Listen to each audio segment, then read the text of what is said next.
check this out. You're not going to want to miss our pre-draft conversation with North Dakota State quarterback Trey Lance tomorrow, 9 Eastern. Join us in the morning. This on the heels of the NFL draft. Wait. And the big news out of San Francisco, we learned last night that he's now reportedly one of their options.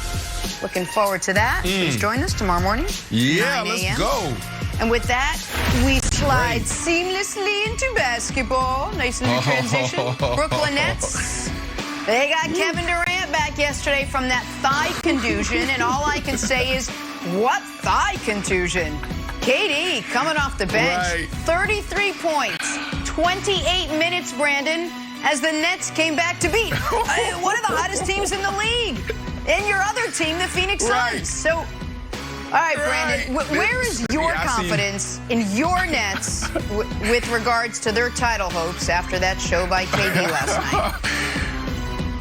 Come on, Jenna. Have I ever wavered, in the last couple of months? You know I haven't wavered. Look, it's exactly where it was back in November. Well, Brandon, the season didn't start till December. What are you talking about? Well, when James Harden said, I want to get out of Houston and I want to go to the Brooklyn Nets, and we started that debate, I said, oh, boy, if those three get together, it can be over. It will be over. And so it hasn't wavered since that moment. Like this team, those three together, they checked the box. They answered the question, who's willing to sacrifice? Well, all three are willing to sacrifice. I know it's a small sample size, only 7 or 8 games, but they've shown us when they're on the court what they're willing to do.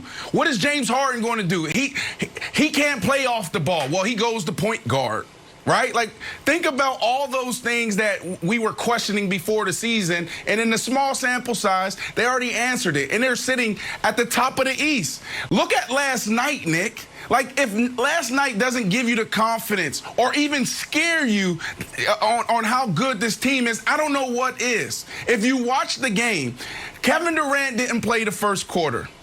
What was happening? Yeah. Kyrie Irving was doing everything he could to keep the team close, and they stayed close. Right. But if you were really watching the game, you was like, man, any minute, any moment, the Suns are about to pull away and separate. Like, it wasn't, you felt it. And then all of a sudden, 8 minutes left in the second quarter, Kevin Durant comes into the game, he checks in. I think Doris Burke may even say, like, I think that's Kevin Durant going to the scores table.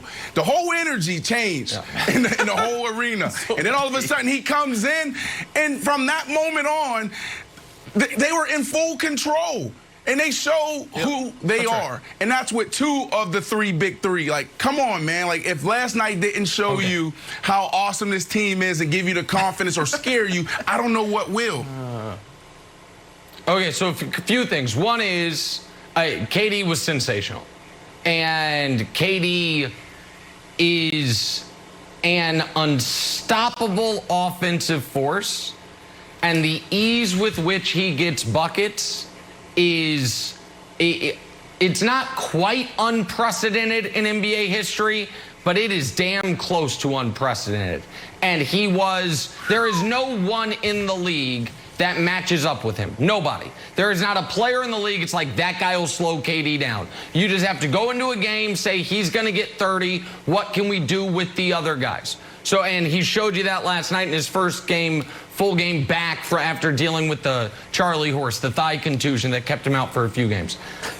But before I give my thoughts on this game, I have a little, I must admit, Brandon, I'm a little confused.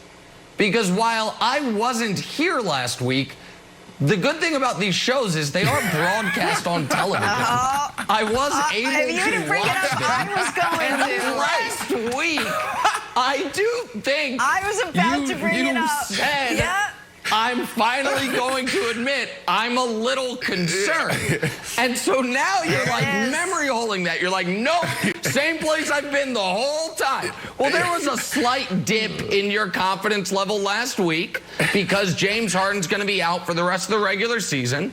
And now it's back to where we need it to be, right? Am I wrong? Tell me. I don't want to put words in your mouth. Tell me if I'm wrong, if I missed translation. No, you're right. I had to answer the question is because KD just went down. So I said, yes, I am a bit concerned and frustrated because we want to see all three together. But how I ended, and correct me if I'm wrong, Jenna and Wilds, I said, but this is what sports is. You have to deal with what you're giving. And right now, they're dealing with health issues. So they have to embrace it, and they'll be fine. Like, the reality is they're going to go into the playoffs because they're only, they only have 11 games left, and we're not going to see them build the chemistry and continuity needed to be a really good team, like one with a lot of confidence. So that's what I said, Kevin. You know, correct me if I'm wrong. Okay, no, well, I mean, you played both sides of it. You also said, quote, "Thank goodness Nick is not here, so I can finally admit that I'm nervous." But we'll delete that from the first things first archives. He mentioned that multiple times.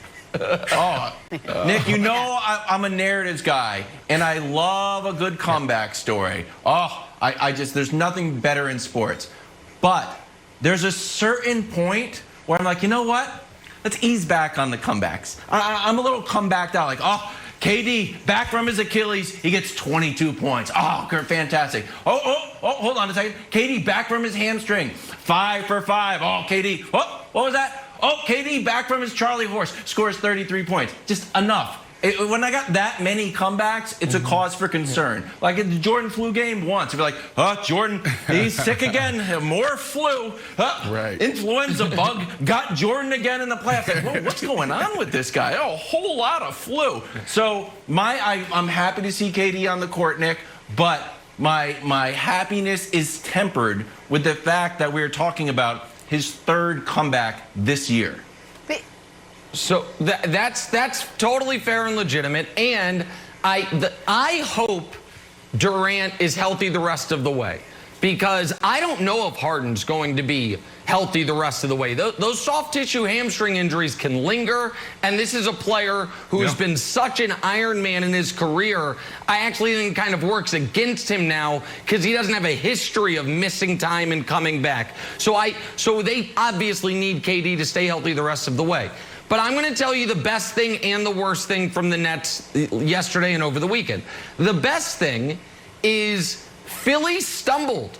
And I have been consistent on this. The one seed desperately matters. And Brooklyn, after that bad last weekend before, when they lose the game that I didn't think they should have, they almost came back against Philly and then they didn't, and they had lost a couple days prior. All of a sudden, they were the 2. Now, I still think Philly, because of the tiebreaker and the schedules down the stretch, is going to catch them. But right now, Brooklyn's the 1 seed. And that 1 seed, I promise, is going to matter because Milwaukee is going to be a better version of itself this postseason than last postseason. The part that is not a positive, Brandon, because I know how closely you were watching the game, when they did the mic'd up with Steve Nash, I think it was after the third quarter or during the third quarter, and you hear him imploring his guys to just, like, do something on defense. He's like, guys, can we pick them up by the 3-point line? We got to do and talk to each other. And please, like, do. And then the first 3 possessions, guys got lost and immediately scored. So I am still deeply concerned about the Nets defense because I don't think that's going to be fixable. But the fact that they're a game up on Philly now is a huge thing for their playoff success down the road. Yeah, for me, I never put a lot of value into the number 1 seed because of those 3 guys. Now, obviously, we haven't seen them together, Nick.